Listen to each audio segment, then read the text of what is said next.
I see I finally got to talk about this decrepit reprobate because he just won't leave me alone. I decided through my own self-interest to leave him behind and take a different journey because I was tired of the broken promises this man kept giving me. As well as this, I'm going to go into my personal life too, because it will explain a lot of the things I did before that I look back at now and regret.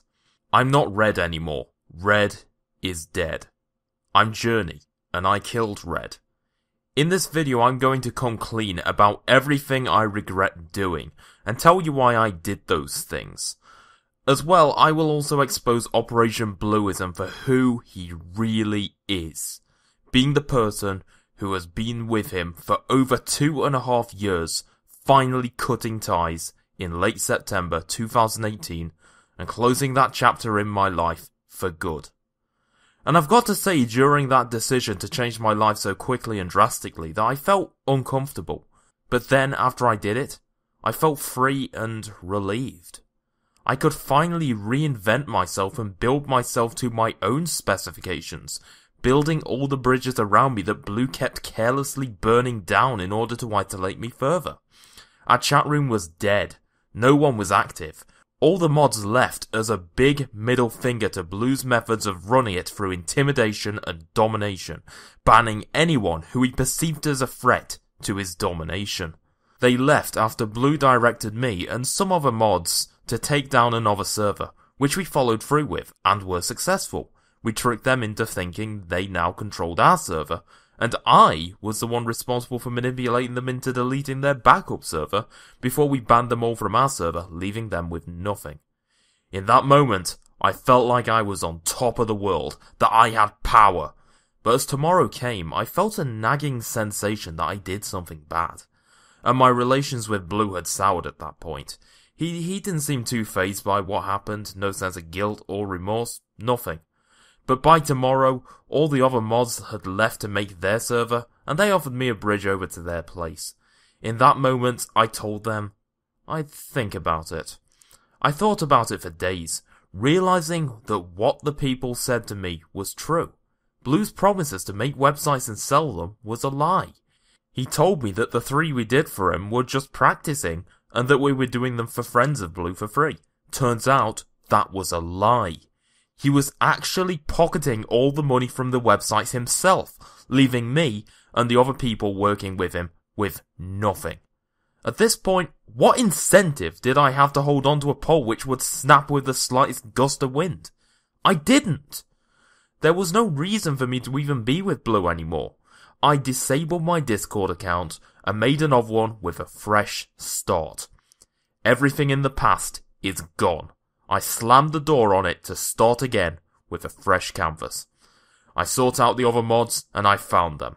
They accepted me after I told them everything that happened. So you may be asking me, what did I tell them? I've talked about this briefly in previous videos that I have a problem with my circadian rhythm, which makes it so I can't have a consistent day-by-day routine, and that I won't know when I'll be awake or how I'll feel.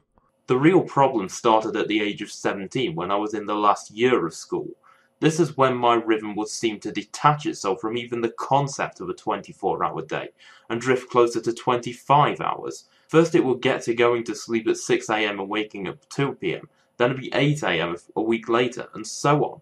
It would keep going round, being a never-ending cycle of progressively going to bed later and later and later. I can barely predict it, except that my circadian rhythm is longer than 24 hours, and any attempts to make friends or have a job have failed in the real world. The best I've managed to do is a week before quitting due to my own physical and mental health. Having friends is also an issue. How can you have friends when they can't trust you due to no fault of your own? It's extremely difficult, if not impossible, to hold down such a friendship. So this is the situation I'm in. I have non-24 sleep-wake disorder, which affects my circadian rhythm entirely, and that affects a bunch of other shit. It affects my body temperature, meal times, melatonin production, and everything else which comes with those things. Any job I tried to hold down caused a severe depression and stress, forcing myself to betray my natural routine, and at the same time being so tired I can't focus, and doing such a terrible job that I flip out at customers or something, like I'm really stressed and really angry and can't control my impulses at that time, and, either ends up that I quit the job or I just get sacked. Same result in the end, I'm unemployed, and I'm alone with no friends to look out for me, and then, all of a sudden, from seemingly nowhere, a hand comes from somewhere. I'm not sure where it is, and it tells me to hold on. I'll help you with my problems. I'll help you make an income. It will be okay.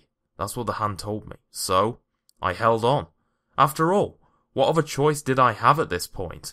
I'd take anything at this point. This person who gave me this hand was Blue, who told me that he has plans to make money through marketing anarchism to people and selling goods, and later on, websites. He had plans to make websites and sell them at a high price to wealthy people. And in this, I did the graphics. There were 3 of us. One would make the website, one would do the graphics, that was me, and Blue would network and find customers, and the idea is that we'd share the profits equally among each other, so like a cooperative. To me, this was the perfect opportunity. Just the thing I needed in order to find a way around my disabilities and bring in some income. In exchange, I had to do things for him. I created his logo for free, and I created many of the images on his website, again, for free, because I foresaw a trust developing. If I do these things for him, he'll eventually start organising a team together where we're able to make websites together, using each of our skills in an optimal manner. Out of fear of loss and uncertainty, I did almost everything he requested of me. He tricked me into starting drama with Badmouse Productions by making fake screenshots which I angrily lashed into, without even considering they were fake. It's official. Antifa have just asked for my head on a pike. Ancom and Ninja are racist, sexist homophobes who need to be taken care of by Antifa. I refuse to debate them. I don't need to. No platform for Nazis! Are you with me, Mexi? Wow. Badmouse Productions just advocated violence against me. And promptly apologised when I realised they were. Wow. I was tricked. It turns out the comments were fake. Somebody posted these in the Great Hall claiming they were real, and that Badmouse and Mexi were working together to send Antifa after me.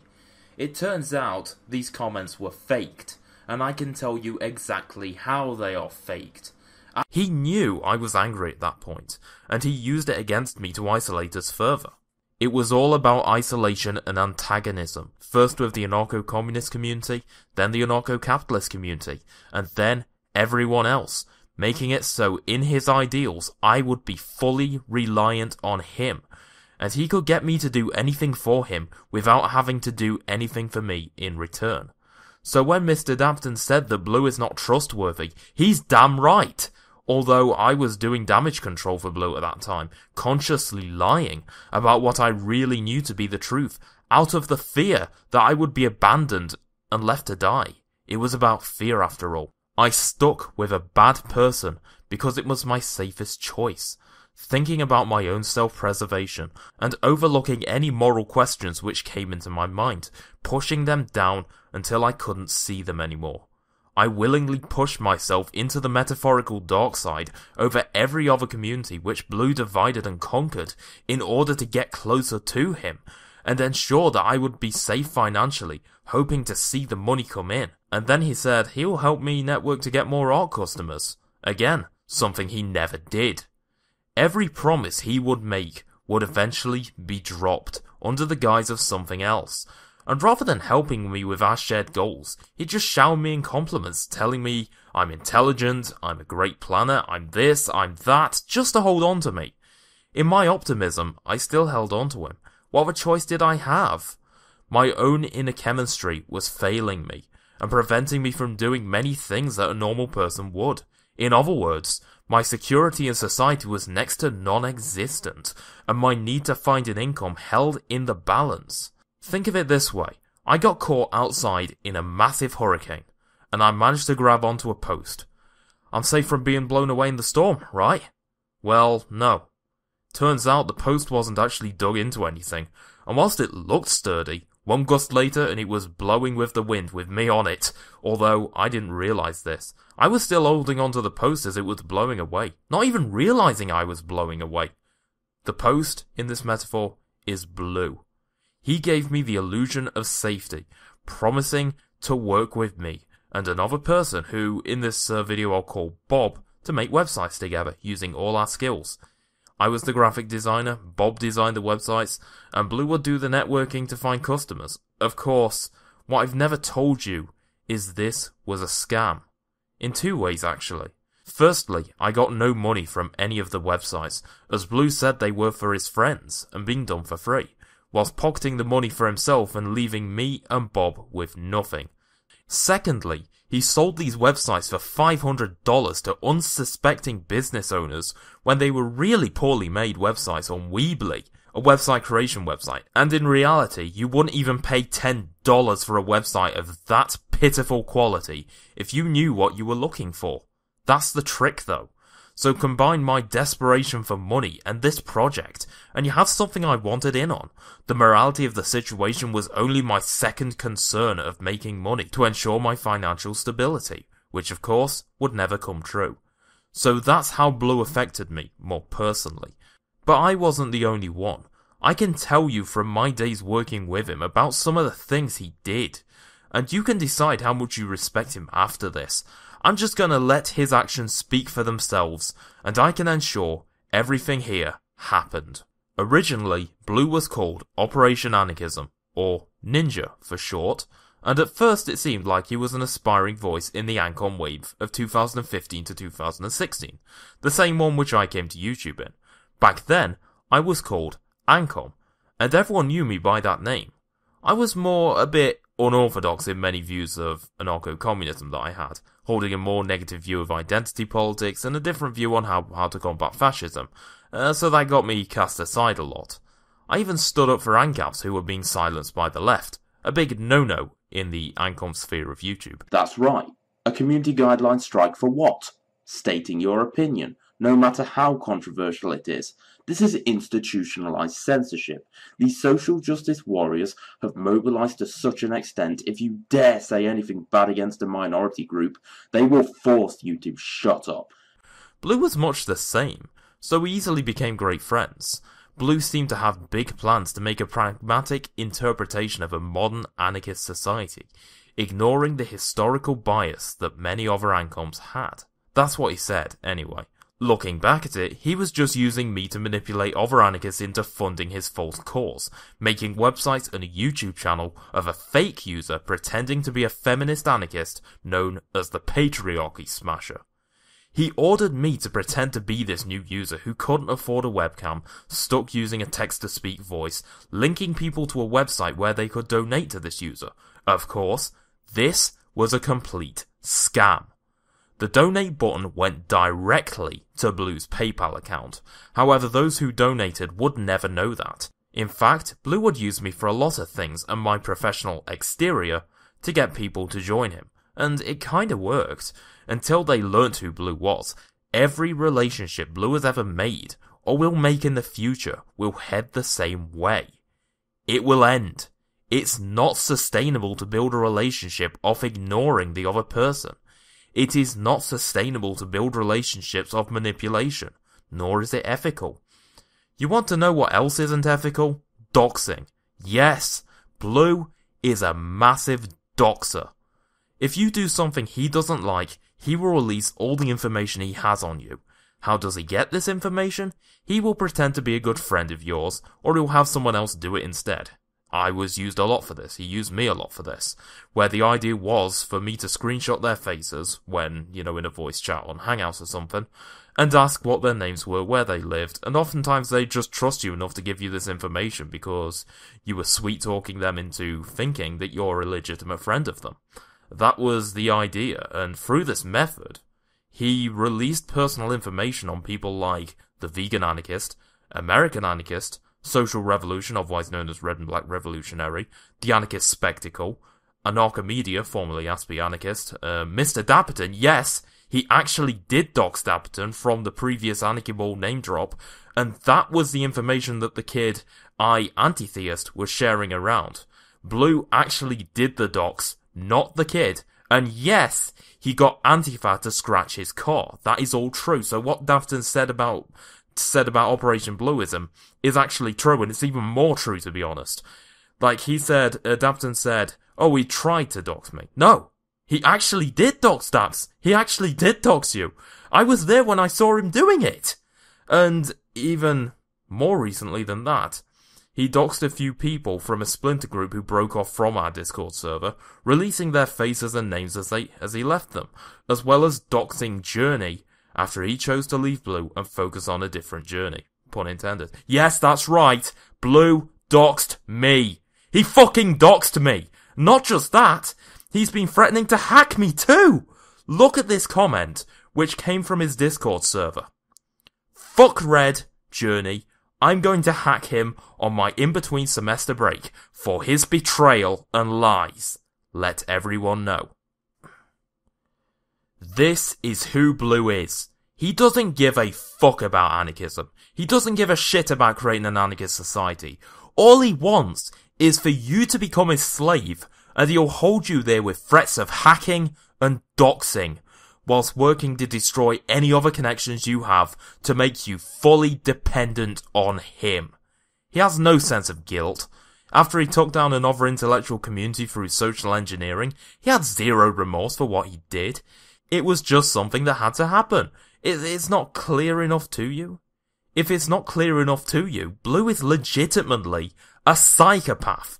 And that's not the only trait he has either. As I said previously, Blue is incredibly charming if he sees something in you. He'll use excessive flattery and empty compliments to give you positive reinforcement. He is a pathological liar, making it up that I was the real ringleader behind what he did, that I was somehow the one pulling all the strings and calling all the shots. If he's in trouble, he will just throw someone else in front of the bus instead of himself. Oftentimes that would either be me or one of the other people who worked for him at various times. He doesn't understand egoism either. Any knowledgeable egoist would know that if you treat everyone around you like shit, they'll eventually leave you and you'll be left with nothing but yourself. And you know what, Blue? You earned it. I want to see you rebuild your Discord server without me, because I was the only one keeping that thing afloat. I was the one reversing every terrible decision you made with your excessive banning, constant antagonism, and the attitude of treating other people like they're worthless, without any thoughts if they'll be the one holding your hand to prevent you falling off a cliff. And falling off the cliff is what you have earned. Without me, Blue, you're nothing. Because the only reason Intellectuals United was successful is because of me and the hard work of me and all the other moderators. And once your pathetic existence is shamed off the internet for good, I'll just make Intellectuals United great again by myself, in my own original image from the first moment I conceived it. Blue, welcome to the dustbin of history. You'll find yourself at home with your boyfriend, Charles Manson. In the description, I have linked videos of Blue's other actions, including recordings and other allegations by other people. There's so much to cover, so I'll leave it here for this video. If you want more information on Blue, the description is the place to look. You can find many videos from over the last 2 years that will show you how much of a terrible person Blue really is. One more thing to say. Operation Blueism, or Ninja, or Blue, or whatever name you prefer, fade to dust.